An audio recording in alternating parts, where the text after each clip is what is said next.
Welcome to this edition of Insider Secrets, the weekly podcast that turns real estate investing goals into reality. Each show, we interview guests who are seasoned real estate professionals, actively closing and managing real estate deals. Mike is the founder of My Core Intentions and would like to help you make your real estate investing dreams a reality. Mike coaches you to buy investment real estate, creating short-term cash flow and long-term wealth. Your host and real estate coach, Mike Morawski, has more than 30 years of real estate investing and property management experience. Here's your host, Mike. Hey everybody, welcome back. It's Mike, your host of Insider Secrets. Today I am joined by a good friend of mine, Lisa Russell. We're going to talk about property management. Hey Lisa, why don't you say hi to the listeners and tell them a couple things we're going to talk about inside today.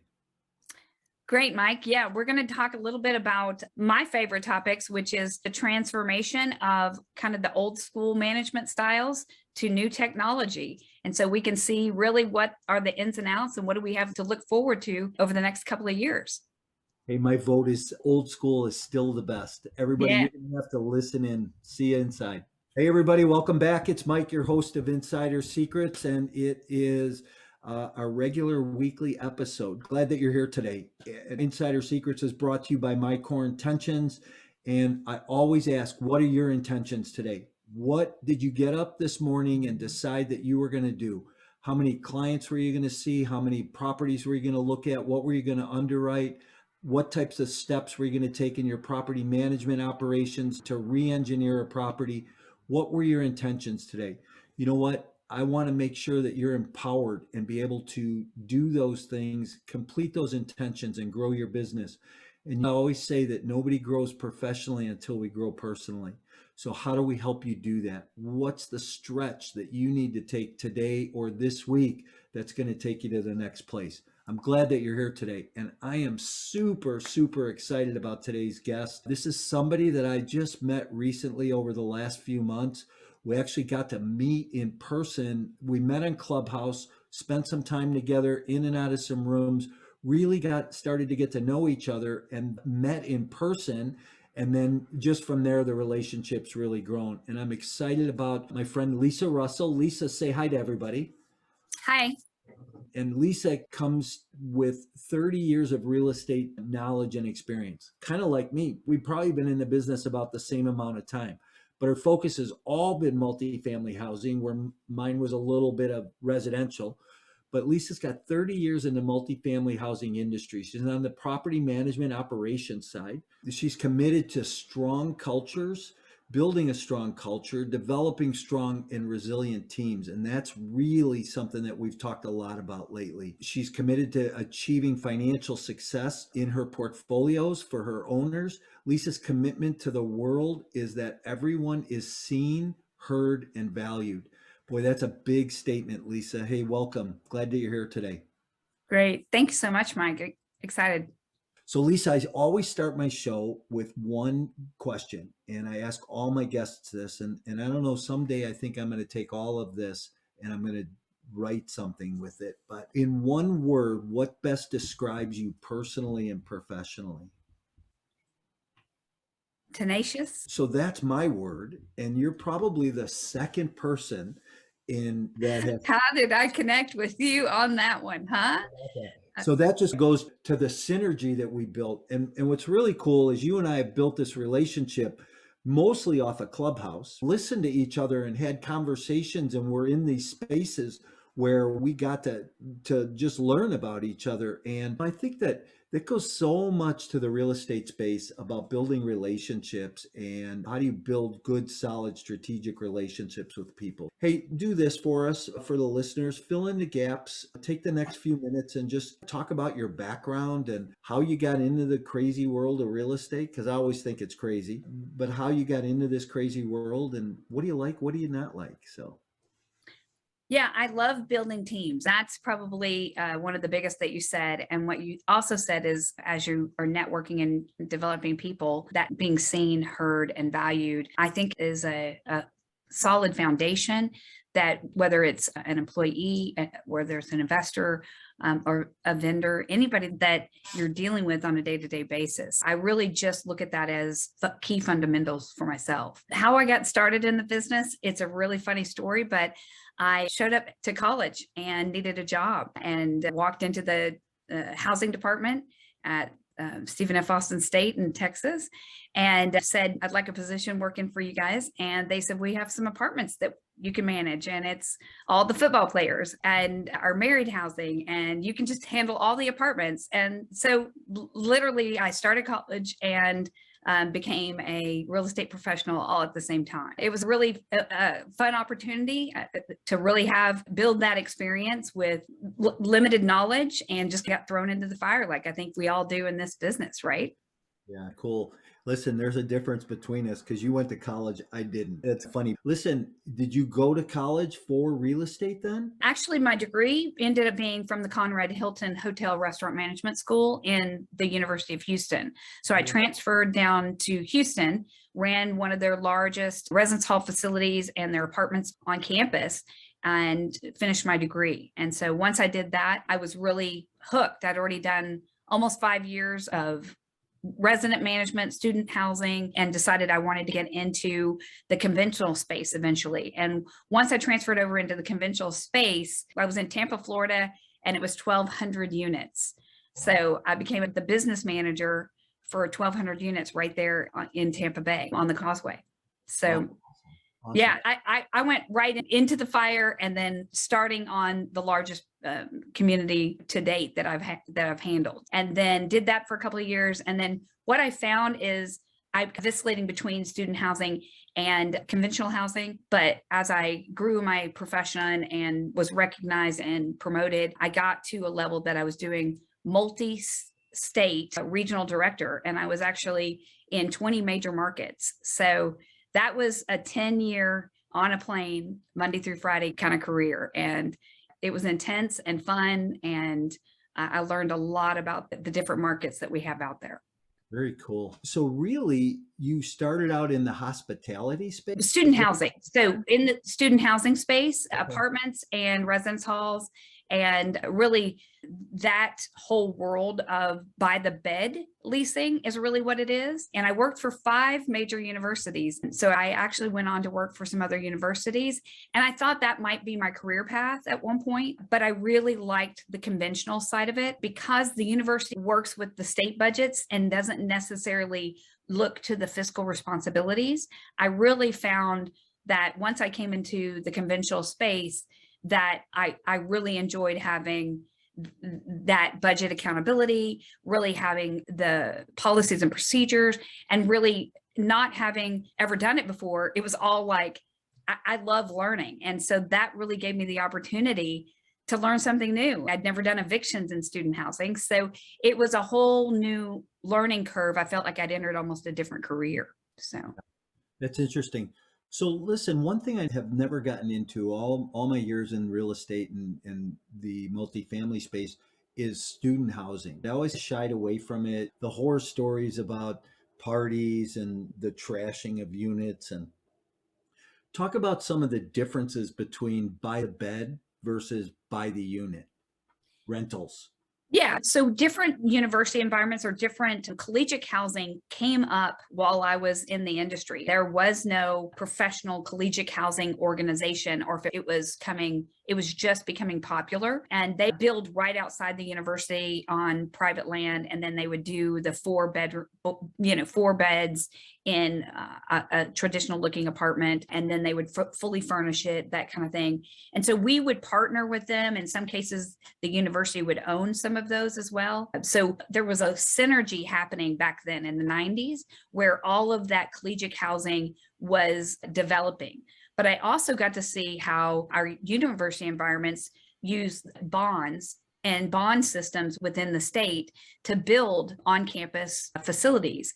And so there's a bond process, and that's why a lot of our stuff was built in the 70s, because there was a big movement and bonds that were built in the 70s to build those big high rises that you see on college campuses. And then that partnership with collegiate housing, which was more of a corporate entity, came in and married the two. And so there's always a challenge in that industry, but I love it. And I seem to look for that college or university element wherever I go. And I was in Omaha one day taking over a conventional property. And about halfway through the due diligence, I said, it's a student property. And they were like, no, it isn't. This isn't a student property. And they were trying to like not label it student housing. And I said, you don't understand. I can really increase your rents every 6 months here. And the guy looked at me like, every 6 months? And I said, oh yeah, we'll do semester leases and we're going to up those renewals and we're going to up those prices and we're going to max out probably more than you've put in your pro forma for sure. And so his ears perked up and he was happy as a clam to find out it was a conventional housing that we could capitalize on a different structure. And once the structure was in place, he met all his financials. So were you able to do that? Did you actually perform on that statement? Oh yeah, absolutely. If I walk in and I see a student element and I know that we can capitalize on that, then they don't understand the numbers because they can't see it in the numbers. And they would say to me, like, we want to do 18-month leases. And I'm like, I don't, I want to do 9. And they'd be 9. And they wouldn't understand the cycle. So I actually shifted conventional properties that had leases expiring all year. And I converted them to a 9-month rotation with a summer rotation as well. And we converted that property, even though there were conventional people living there, we had a student schedule and we maximized and we would be almost 100% occupied 6 months out of the year. So I would imagine even at 9 months, when you took that pro forma to the bank, because one thing in multifamily is the bank doesn't want to see month-to-month leases. Correct. They want to see more long-term. But I would have to imagine that when you went for funding on that type of a project, that the bank would still look very favorably. I guess my point is, what happens to the debt service coverage ratio? Does it increase? Or like if you underwrote a deal like that, would it increase or decrease in that model? One of the things that happened is I converted one of the sites that I did that way and didn't tell the lenders or the bankers or anybody. And then they showed up and did a review. And when I went through all the numbers, they got to see what I really capitalized and how I really was able to do that. The bankers were so shocked. They didn't say a word. They checked a box and were happy. And they said, whatever she's doing, she needs to keep doing it. And so when they saw the numbers compared to the pro forma, compared to what was already out there, and we had that one of those properties for a couple of years, but we hadn't identified that element to switch. And once we made that change, they were able to see just how impactful it was hitting on the bottom line. And those kind of changes, we made 5 major changes on that style of property when we would identify it. And I would have the competition coming in and saying, what are you doing? How are you doing that? They could figure out about 3 of the 5, but they could never get the full formula. So they would try to replicate it and then there would be an issue. And I had regionals that would have wanted to take me to lunch to find out what we were doing. But I have a 5-part system on those properties that goes all together as a formula. And when that's working, those properties are at maximum capacities, occupancy, and rent. And like I said, the market would react because they could never get to that formula and didn't understand that we were actually hitting and having. And Mike, this is probably one of the things that shocks the people the most. I've replicated this at least 5 times at different locations in California, in Texas, in, like I said, Omaha. And as we did those and we did these conversions and worked with what we had, the biggest thing that showed up was that we were able to have that consistency year over year, that you could almost set your clock by it. And we would have a wait list. And this is the shocker that nobody understood back then. We never showed. We didn't show a model. We didn't show anything. So we stayed on a permanent 100% no show policy because we were that full all the time. Now, fast forward all of that to 2020. I had already created forms and systems and put them in place that my teams were already trained not to show. And they already had that as part of their tool belt in case we ever needed it. And so in 2020, when we went to virtual leasing, my teams were already ready because that was something they already had been taught. and knew how to handle. Nice. Boy, it's once you get your arms around those systems, it's easy to replicate and it's easy to make them work time after time. Hey, tell me this. So what was a defining moment in your life, in your career? I can honestly say I had been doing a lot of rehabbing and a lot of where I was going to different sites, doing due diligence, really taking care of individual ownership. And one specific owner came to me and he asked me questions about a property that was in California. And I wasn't in the California market, but I was giving him my formula, my answers.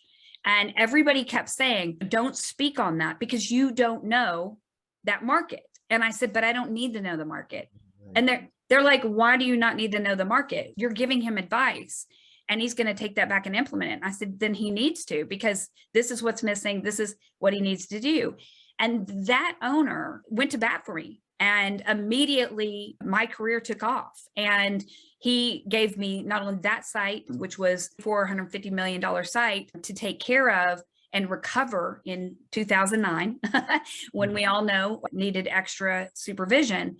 But we successfully recovered that site and it sold at a profit. And so when you have an owner and are built those relationships and you have systems in place that you can literally put in any market, once those systems are in place, they speak for themselves. Even to the point that California market, once we sold that facility, the management company came in, the new management company had never done those processes. And the manager, they kept them on board and she fought to keep those processes in place. And they actually listened to her and listened to her experience.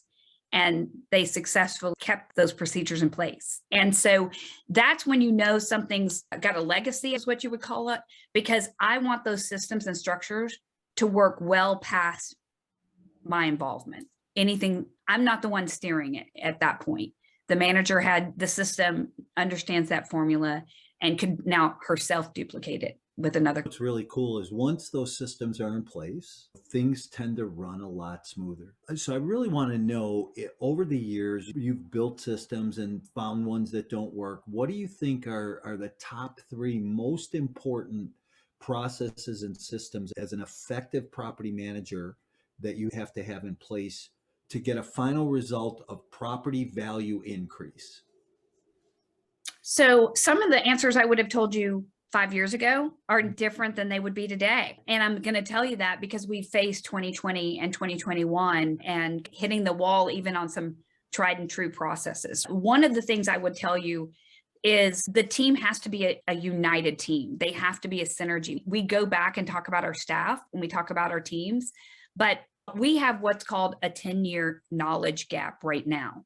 In 2009, we were at a certain stage that I could go into almost any leasing agent or clubhouse office, and I would say to the leasing agent, explain the lease to me and tell me what the lease entails and tell me what you could do or not do according to this lease. And that was whether it was Texas, California, wherever it was. If you ask a leasing agent today, they don't read the lease. They don't know the lease.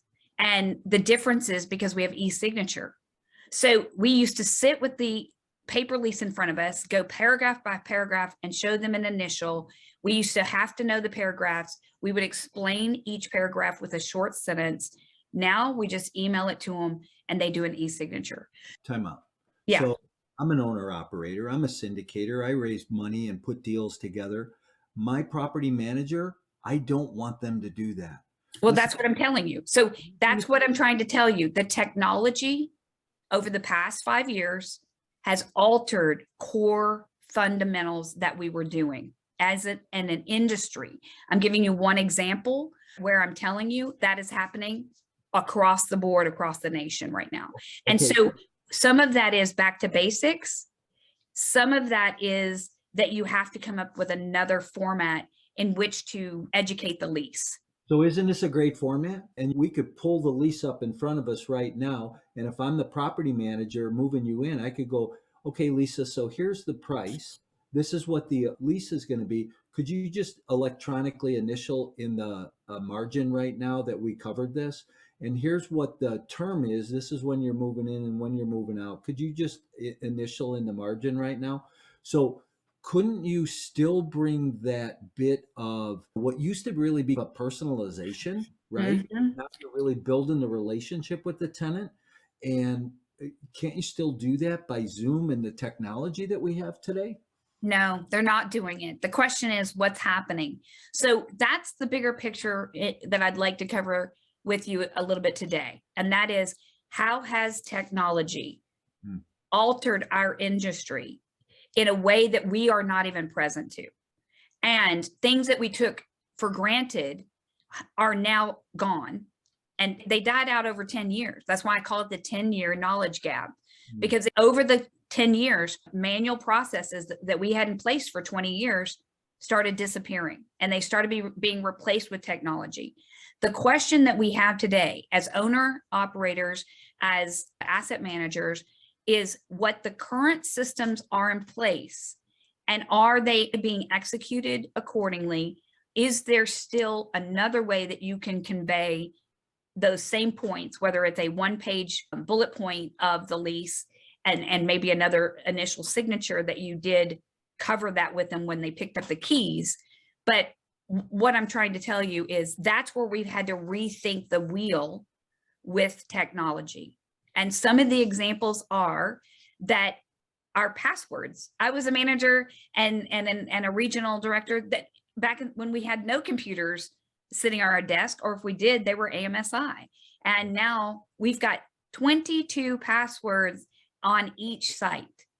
That's to handle keys. That's to handle the door fobs. That's to do the door kings and the Yardy and the Blue Moons and the app folios and the callmax, which is answering the phone, and all of these technological things that we've added to the plate of our on-site teams. So And if I can be technology was supposed to make everybody's life easier. no, I've had to add staff.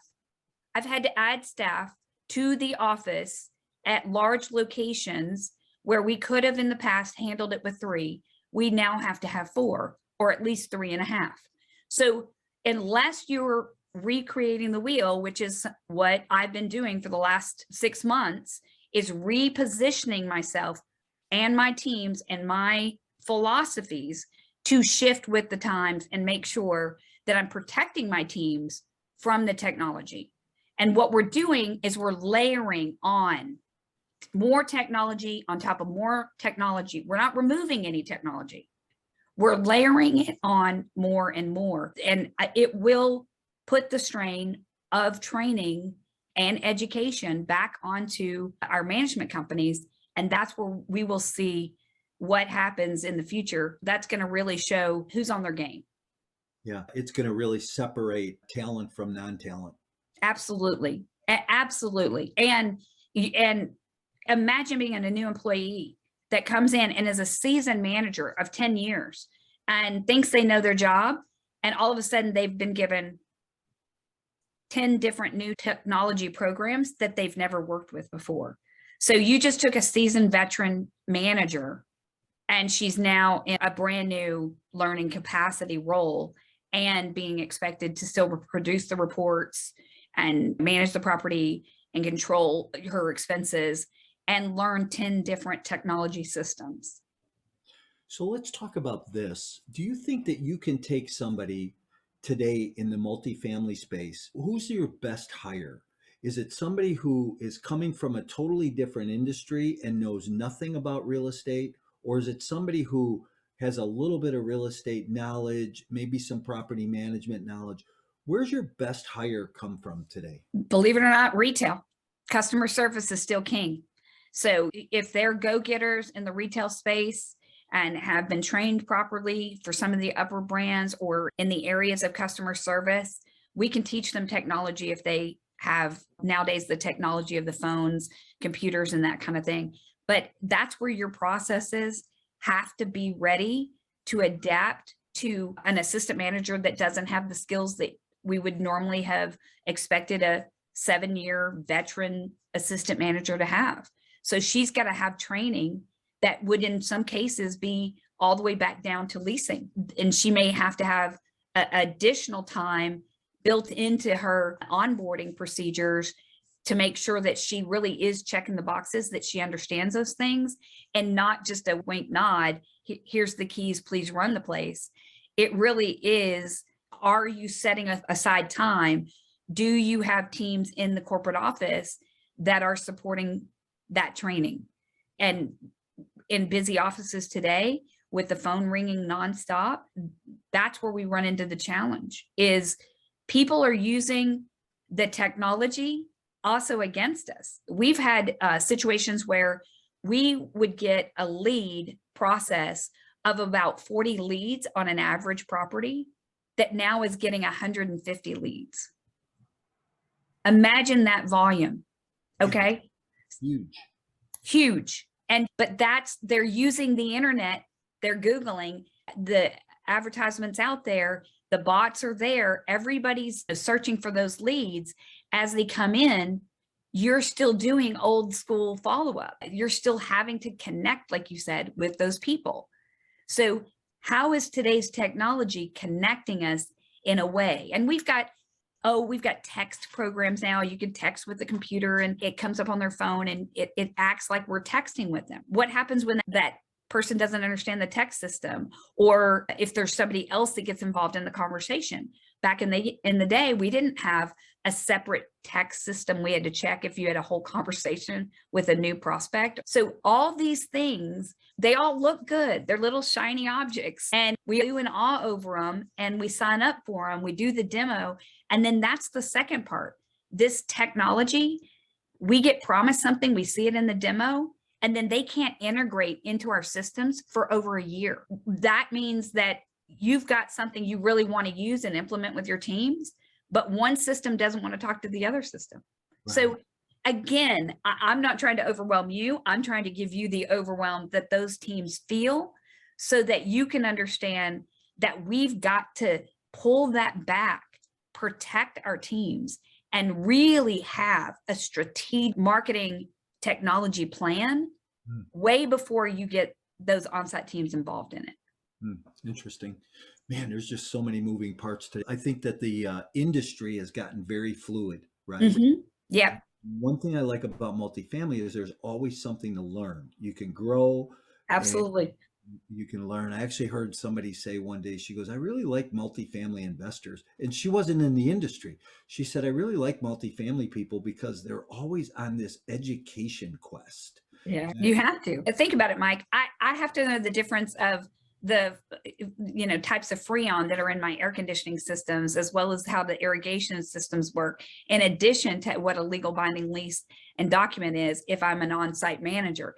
If I'm a regional manager, I've got to even know broader scopes, and then all the way up to the corporate level, they've got to relate with these people that are on site, hands-on, and then make sure that the technology supports. And so I think we're in that shift. We're in that matrix, per se, of really having to make some tough decisions as leaders. And that's exciting to me, because I happen to be somebody whose foot is in the old school technology, the old processes and procedures, but I also understand and all of the new technology coming on board. So I'm excited by that shift, but it is a transition until we fully get there, if that makes sense. Hey, you know what? Listen, I always say this, that all this new stuff that we have, technology, social media, all that stuff is great. It works well. But really, when it gets right down to it, nothing better than old school. It is. You got to go to the basics. But here's the thing. If you have people who are on your site now that never knew the basics to begin with, they don't know old school any longer. Your old school people are now your regional directors or your corporate people, which are so separated from the day-to-days on site. Then how is that old school maintained? Or how is that something that it will be like dinosaurs and die off? But how do we preserve that? How do we make sure that customer service is still number one in the world of technology where disconnection happens? And I call it, there needs to be a VP position in every major management company that is strictly on systems, processes, technology, and that the evolution of where they are. And the companies that want to stay in old school will be left behind, because that technology will rapidly leapfrog some of the people that have not embraced the technology. Always remember this, bell bottoms will circle back. They will, and so will answering the phones. But right now, that's the challenge within the chats of all the on-site property management insider magazines and all the great resources we have. The teams are telling you what's going on. So listen. Mm-hmm. Hey, Elvis owns a bait shop somewhere near Lake Mead in Vegas. So I'm sure of it. hey, listen, so talk about social media. How does social media play a part in property management, in good operations? I see some property managers out on social media really doing some things and a lot of others that aren't. So does it play a part today? Absolutely. So here's the other thing is that you've got young people out there that are very good with some of the social aspects of it, but it's case by case, side by side. So how do you combine those resources and have that social media maybe even handled by one or two people, and that you're not relying on having a social media guru on every site, but that you can have a good rounded social media team that really keeps that moving? Because we tried to say, just like old school, you just handle your own on site. And then pretty soon that leasing agent's handling all the social media, all the move-in paperwork, all the customer complaints, everything to COVID and beyond. And not to mention if there's package acceptance or any other dramas for the day. But social media has basically gotten more people talking about where they're living. It's got more people talking about whether they're a review. We live and die by those reviews these days. And we say to ourselves, how are we impacting our residents in a way that truly does make a difference, that those are organically happening. Those reviews are organically happening. And right now, it's not always people that want to advertise where they live. As a single female, do you want to promote and put your name out there and say, I live in these apartments and this is where I'm going to live and I love living here? It may not be the safest thing to do. So when you ask some of those people to do those reviews, there is sometimes still hesitation and not wanting to have that exposure per se where they live. Man, we've covered a lot of ground here, and I can't believe how fast the time goes when we're doing this. So, this is Insider Secrets. Any secrets that you want to share right now, or any last thoughts from a high level that, something that a new owner operator maybe should be aware of? I think my favorite and not so favorite topic is fraud that's in the systems of applications. I do know, and I'm excited to say with good news, we know there's a problem, but we also know that there are solutions coming, that there is multiple vendors that are out there working with either AI and technology in as far as data science goes, that are working to pull together a kind of resident profile that may be something that we could actually be able to share with people, right? So that we would be able to have some sort of a database or some sort of way that we could do some verifications in the future amongst each other, those kind of things. So I think some of that is coming. It's about 75% effective right now. And so I do think there's, again, that transition period. So I think the insider secret is you have got to make sure your teams are scrubbing those applications, that your rental criteria are being adhered to as much as you possibly can, and that you're asking questions about how can fraud impact my community and how do I see it first? I see it in skips, even way more than evictions. You'll see it in skips because they're not going to go to court if they're fake. And the second part of that is that you need to be able to identify if your teams are identified, because in some cases, that maybe they're just checking the box. They're exhausted and pushing some of those applications through to make their numbers and really make sure that we used to do that. Back in the day, maybe a 2 to 5% fraud was happening that we weren't aware of. But we know it's there, but we minimize it with our bad debt. And nowadays, some properties up to 50% can be affected. Man, that's a crazy number when you think about it. So somebody that's committing fraud, what are they getting out of it? From the tenant side, is it just they're getting housing and that they might not normally be able to get? That's correct. So here's the big picture that I see it. And this is insider secret. You're only getting it here. That is we always have seen in recessions or when there's times of shifts and changes in the market that everybody levels up. They go from a C property to B properties when it's good times because your A people are buying houses. So you'll see that rotation of one level, right? That's our industry. We do that periodically. That's nothing new.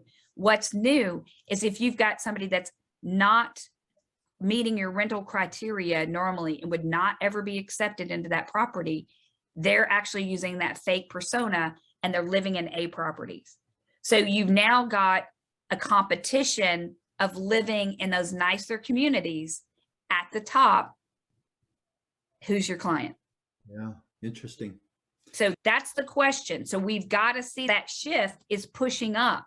Now, those owners that are out there in the C and D properties, they're going to be affected the most because that's their clientele they're losing to A and B properties. Got it. Okay. We used to lose to submarkets, right? Housing that was in the area. That used to be our only real major loss if we had a major shift. What we're seeing now is complete shifts as far as accessibility to apartments. Now, I think everybody at some point in time needs to be realistically judged and held to that rental criteria, but we need to know that the information that we're given as a risk management is how are we qualifying them based and how are we doing our risk assessments on that. And so it's just keeping that exposure right in front of you more now than ever before. If we go into 2022, if you're not looking at your exposure daily, that's where you want to go look at now. That's going to be your number one. Probably this goes back to a couple of things, right? We're in a shiny object syndrome world today. Yeah. Don't pay attention to some of those details that we need to pay attention to. You get distracted by social media and you're not paying attention to some of the details. So I can see where a lot of that would slip through the cracks. Yeah. Really good stuff, Lisa. Thank you. Hey, let's shift up a little bit. Let's have a little bit of fun here right now. Yeah. Let's do it. You've been around a little bit. You've seen some places. I always like to ask people, what is your favorite tourist attraction? Oh my goodness. Everybody probably has different ones that I'm completely a Vegas girl. So I like the glitz and the glamour and the Vegas. And I just think they have been able to really keep reinventing themselves. And as real estate professionals that we are, Mike, I think we can take key lessons from Vegas because they really will get hit hard, but they always come back. Now, it helps when you're gambling and spending some money and that influx of money's coming in, but you'll notice that parts of town that they completely renovate and they bring it all up and then they add a new feature. And so as real estate professionals, Vegas needs to be our example that we have to think out of the box. We've got to get wild and crazy and put some funny, maybe flags up or some different types of paint colors or whatever we might need to do, is that keep it going, keep it evolving and growing and developing. And I think that's why when I go to Vegas, that's what I do. As I'm walking around, I have a property manager going, that wasn't here before. They just built this thing in the middle of the strip. It seems like overnight. And so that's where I think over the next 10 years, evolution, thinking out of the box, growing, changing those paint colors, being flexible, and really reinventing yourself over and over again with a team environment that really looks fluid, like you said. That's going to be our industry going forward. Nice. Hey, I always say real estate that has flags, fountains, and fences are your best buys. I don't know about the fountains anymore because we've had all kinds of issues with fountains these days, but you're absolutely right. We want to make sure that there is an idea out there of what we're looking for. And Mike, when you've got the eye and you've seen as many properties as you and I have probably seen, it's amazing out there when you see one that you've taken, completely revamped it, really redone it and done a value add on it.